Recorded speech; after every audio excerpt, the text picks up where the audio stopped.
কলকাতা বন্দর বাঙালির নয়, এয়ারপোর্টের ইম্পোর্ট এক্সপোর্ট যে হাবগুলো সেগুলো বাঙালির নয়। আমাদের সর্বদিক থেকে এরা ঘিরে রেখেছে, আমরা যেন শুধু বাজার হয়ে থাকি। বাঙালি ঢুকলে ওরা এক হয়ে বাঙালিকে স্কুইজ করে আউট করে দেয়। আমাদেরকে ছিন্ন করে বেরোনো দরকার। এই ভারতের মাটি আমাদের রক্তে স্বাধীন হয়েছে, সেটা এই দিন দেখার জন্য নয়, সেটা নিজ ভূমে পরাধীন হয়ে যাওয়ার জন্য নয়, সেটা ইউপি, গুজরাট, দিল্লি, বিহার, রাজস্থানের উপনিবেশ হয়ে যাওয়ার জন্য নয়, একটা অর্থনৈতিক বাজার হয়ে যাওয়ার জন্য নয়।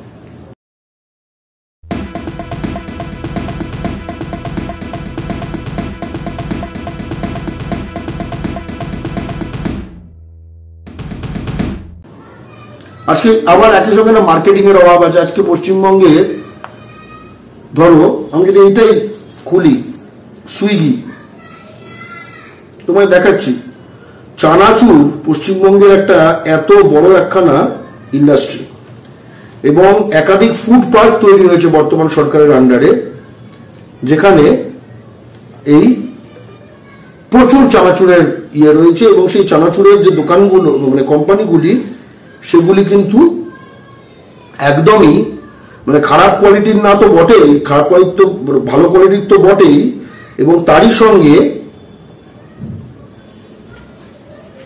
কি দাম কম তোমার এই হলদিরাম ইত্যাদি ইত্যাদি এগুলোর থেকে। এবার আমি তোমায় দেখাচ্ছি, এই আমি সুইগির ওই সেকশনটা খুললাম, আমি প্রথম থেকে পড়ে যাচ্ছি। প্রভুজি, পরেরটা হচ্ছে আলু ভুজিয়া ট্রুলি গুড বলে একটা, তারপরেরটা বিকানো, তারপরেরটা হচ্ছে কি বিকানেরি, তারপরেরটা হচ্ছে বিকাজি, পরপর দেখিয়ে যাচ্ছে। এই দেখো, কোনো প্রথমে যেগুলো লোকে দেখবে কোনো বাঙালি প্রোডাক্ট নেই, দেখাচ্ছি পরপর, দেখো একদম ওপর থেকে, আমি এটা সাজাইনি। মানচিজ, একটু স্যার উপরে তুলে নিন। হ্যাঁ, ইন্ডিয়ান সুইটস, কোনো বাঙালি প্রোডাক্ট নেই। ঠিক আছে, প্রথম 10টা প্রোডাক্ট দেখিয়ে দিলাম। মুখরোচক একদম তলায় দু একটা আসে, বাকি তো আর কিচ্ছু নেই।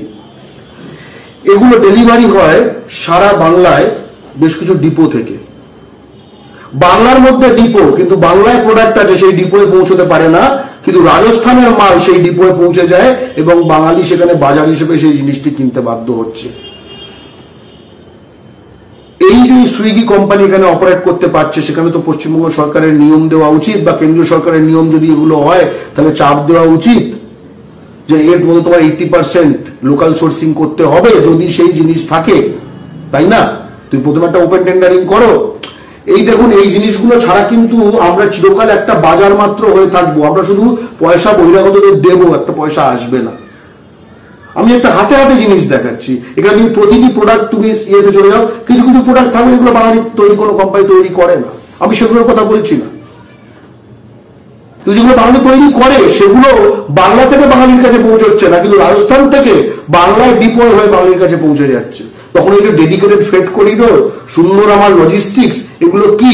এগুলো হচ্ছে তখন তো আমাকে লুট করার উপায় পরিণত হচ্ছে।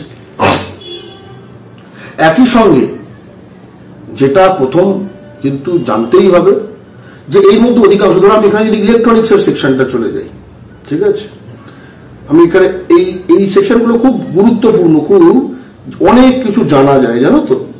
ধরো ইলেকট্রনিক্সের আমি জায়গাটায় চলে যাই, ইলেকট্রনিক স্টোর, ওকে, নানা রকম জিনিস আছে, নানা কোম্পানির জিনিস আছে, নানা ইলেকট্রনিক স্টোরের জিনিস আছে। এর মধ্যে 99%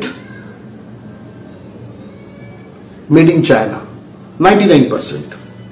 আর এর মধ্যে 99% কেন, 100% imported by Marwari from China, যারা কিনা আপনাকে আবার কালী পুজোর সময় বলবে যে চায়নার কালী পটকা বয়কট করুন। ইম্পোর্ট মার্কেটটা, যেগুলো চায়না থেকে ইম্পোর্ট হচ্ছে, সেই মার্কেটেও, সেই ইম্পোর্টের গ্রুপেও বাঙালি নেই। কলকাতা বন্দর বাঙালির নয়, এয়ারপোর্টের ইম্পোর্ট এক্সপোর্ট যে হাবগুলো সেগুলো বাঙালির নয়। আমাদের সর্বদিক থেকে এরা ঘিরে রেখেছে, আমরা যেন শুধু বাজার হয়ে থাকি। বাঙালি ঢুকলে ওরা এক হয়ে বাঙালিকে স্কুইজ করে আউট করে দেয়।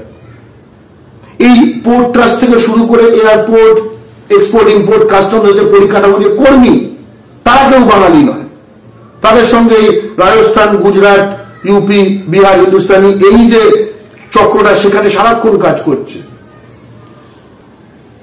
আমাদেরকে ছিন্ন করে বেরোনো দরকার। এই ভারতের মাটি আমাদের রক্তে স্বাধীন হয়েছে, সেটা এই দিন দেখার জন্য নয়, সেটা নিজ ভূমে পরাধীন হয়ে যাওয়ার জন্য নয়, সেটা ইউপি, গুজরাট, দিল্লি, বিহার, রাজস্থানের উপনিবেশ হয়ে যাওয়ার জন্য নয়, একটা অর্থনৈতিক বাজার হয়ে যাওয়ার জন্য নয়। প্লিজ চুরি করবেন না। একজন কন্টেন্ট ক্রিয়েটার অত্যন্ত কষ্ট করে তার কাজকে এগিয়ে নিয়েছে, তাই তার কাজকে সাপোর্ট করুন, তার কাজকে ভালোবাসুন, কিন্তু তার কাজ নিজের চ্যানেলে তুলে দেবেন না। কারণ জানবেন পাইরেসি কিন্তু একটা অত্যন্ত দণ্ডনীয় অপরাধ। আপনারা দেখছেন আওয়াজ, রোজকারের হক কথা। For more updates about Awaaz, please subscribe our YouTube channel Rajshekhar thali.